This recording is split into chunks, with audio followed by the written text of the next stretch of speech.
তো hi friends, good morning. Welcome back to my channel. আমি সুচরিতা। আমার চ্যানেলে আপনাদের স্বাগত। আপনারা কেমন আছেন? আশা করি আপনারা ভালো আছেন। এই দেখুন, আপনাদের সামনে একটা ছোট্ট ব্লগ নিয়ে এসেছি। হচ্ছে রসবড়ার ব্লগ। রসবড়াটা কিভাবে তৈরি করা হচ্ছে আপনারা দেখতে থাকুন, একদম স্কিপ করবেন না। ছোট্ট করে ভিডিও দিয়েছি, পুরোটাই দেখবেন। যদি ভালো লেগে থাকে তো অবশ্যই করে আমার চ্যানেলটাকে সাবস্ক্রাইব করে দেবেন, নতুন বন্ধুরা আর পুরনো বন্ধুরা লাইক কমেন্ট শেয়ার করবেন। তো দেখতে থাকুন বন্ধুরা। এই দেখুন, ডাল হচ্ছে ভেজানো হয়েছে, তারপরে মিক্সিতে পেস্ট করে নেওয়া হয়েছে। এখন ফেনানো চলছে, ফেনিয়ে নিয়েছি আমি।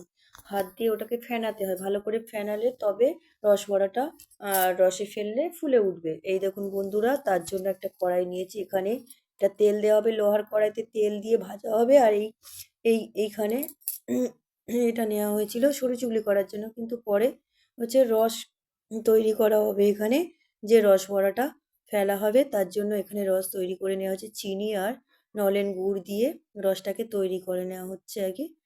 রসবড়া ভাজা হবে আর এই জলেতে ফেলে দেওয়া হবে।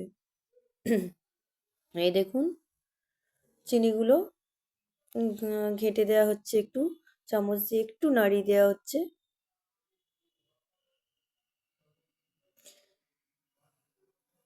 কড়াটা গরম হয়ে গেছে, কড়াইতে আমি তেল দিয়ে দেবো, পরিমাণ মতো তেল দেবো।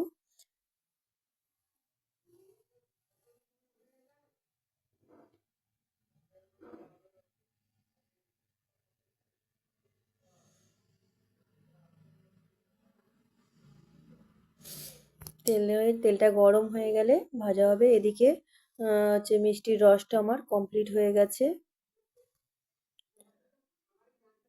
আর এখানে দেখুন রসবড়া ভাজা হচ্ছে। এটা বিউলির ডাল দিয়ে রসবড়াটা তৈরি।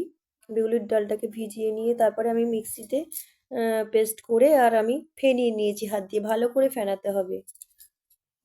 এই দেখুন ভাজা হয়ে গেছে, কিছুটা তুলে নেওয়া হচ্ছে, আবার তেলেতে ফের দেওয়া হবে।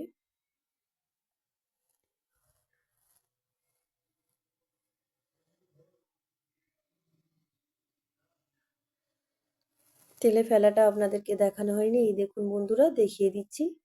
এইভাবে তেলেতে ফেলে দেবেন। তেলটা খুব গরম হয়েছে, সুন্দর টপ টপ করে ফেলবেন।